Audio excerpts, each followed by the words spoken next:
Rome. What is Rome? The city on 7 hills, an empire stretching from southern England to Israel, encompassing all of the Mediterranean. What was it before it became a massive empire?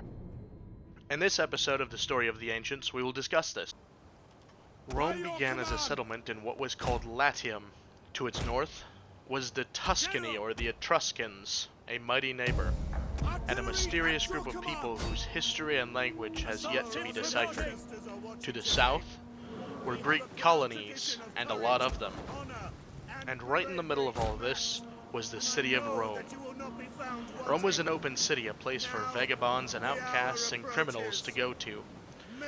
Anyone was welcome. Unlike anyone else its time, it gave an opportunity to become full-fledged citizens no matter who you were, where you were from, or what your past was. Rome as a city endured 7 kings, but I will cover this in another video. For today, the unification of the Italian peninsula will be our main focus.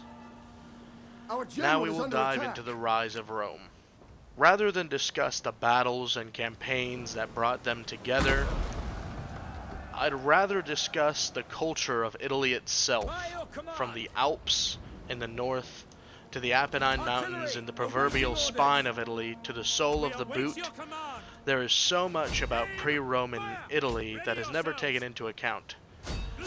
I won't be exploring that, as that is, this is a series on Rome, but I want to address the fact that Rome is viewed as a singular massive entity, rather than a patchwork of civilizations unified under one banner with Rome as its center. The diverse landscape meant just as a diversification of its people.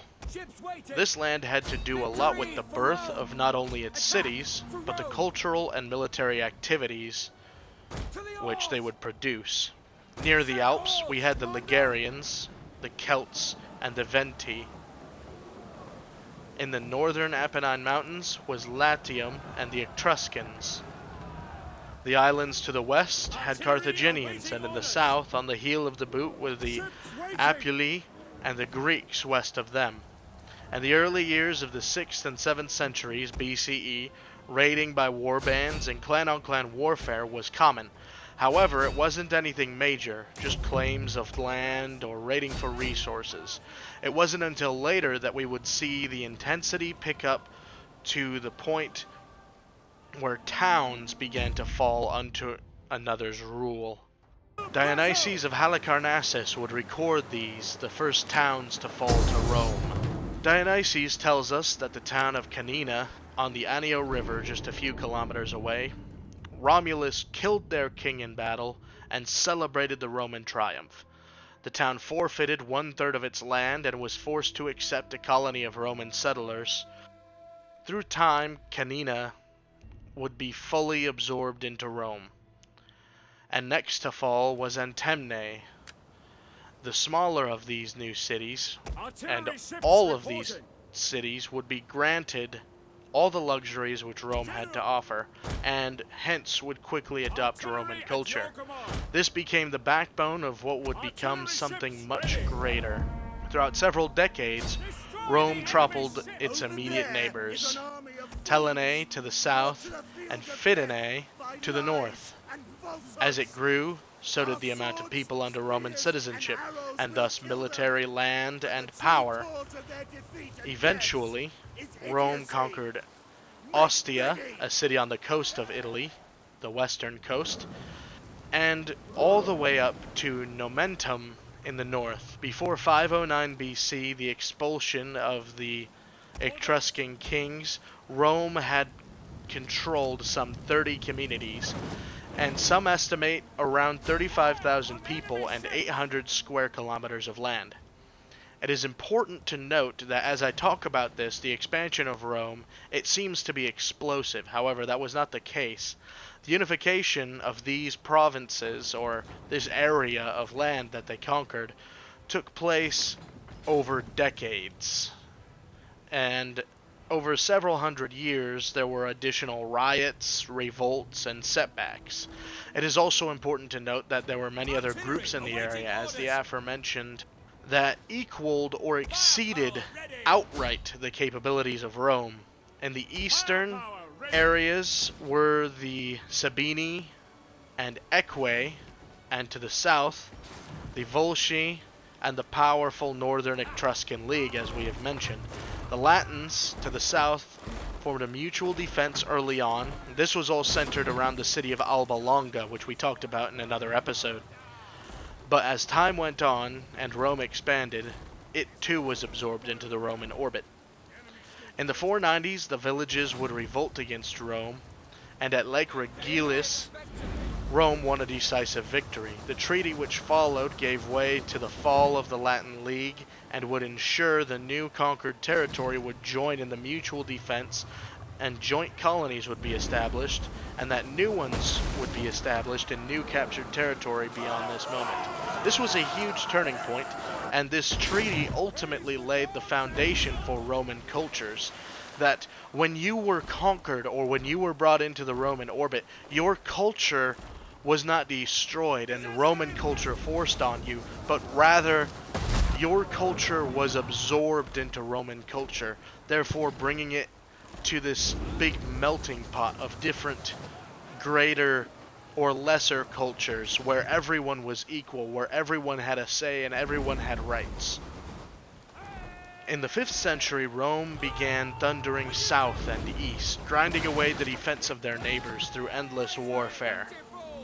However, the march north was not met with success, as the powerful Etruscan League to the north kept the Romans at bay from the city of Veii.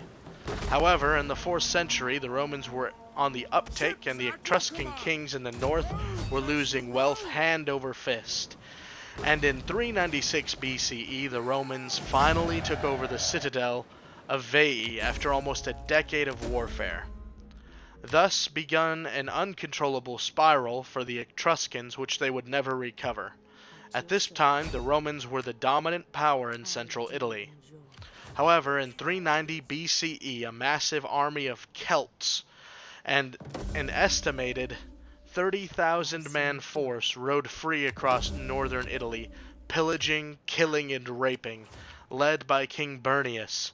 Resistance was offered sparsely, however it wasn't until the army passed the river Alia that a massive engagement of Roman and Celtic forces would take place. Here, Rome fielded multiple legions and auxilia troops. However, it would ultimately not be enough to keep the Celts at bay, and the Roman Republic army was destroyed. The Celts then sacked Rome. The mass rape and kidnap of its women would terrify generations to come. However, several months later, the Celts would be driven out by disease, and a fresh army raised by Marcus Furius Camillus. Victory didn't really bring that much comfort to the city, as it was in ruin and Rome's enemies were launching attack after attack while Rome was weak. And slowly territory began to fall and fade away. However, through force and years of warfare, Rome stood proud. And within just one generation, the Romans had re-established their dominance in central Italy. Rome and its allies moved further south, campaigning for the farmlands near the coasts, and this put them on a crash course with the fierce warrior tribes in the Apennine Mountains. However, through years of warfare, 3 major wars, and 50 years, Rome would claim victory once more. As a result, they gained control of the whole central area of Italy. This followed some cultural setbacks, which would ultimately produce the massive system and cultural melting pot, as I mentioned, that we all know, as citizenship and rights were given to all, no matter social status, wealth, nobility, or any sort of other factors. Finally, the march north continued, and the expulsion of the Etruscan League was at hand, and the defeat of the Greeks in south bought them control of nearly the entire peninsula. For the sake of briefness, I won't go into further detail with those campaigns or the battles. However, that will be the topic of upcoming videos. And with this, I leave you. Thank you again, everyone, for helping me turn my love of history into a popular series on the channel. I want to give a shout out to my major supporters, daily updates on the Roman Empire, a Facebook page which I'll link below, gave my first shares out to people and expanded my audience. Then one of my favorite YouTubers, reenactors, and shall I say historians, Brandon F, came by and gave me a helping hand and much needed insight on how to make it a more popular and better series. And finally, Legio Rapax of Poland for stopping by and helping me with the series and sharing it and spreading it to as many people as it has reached.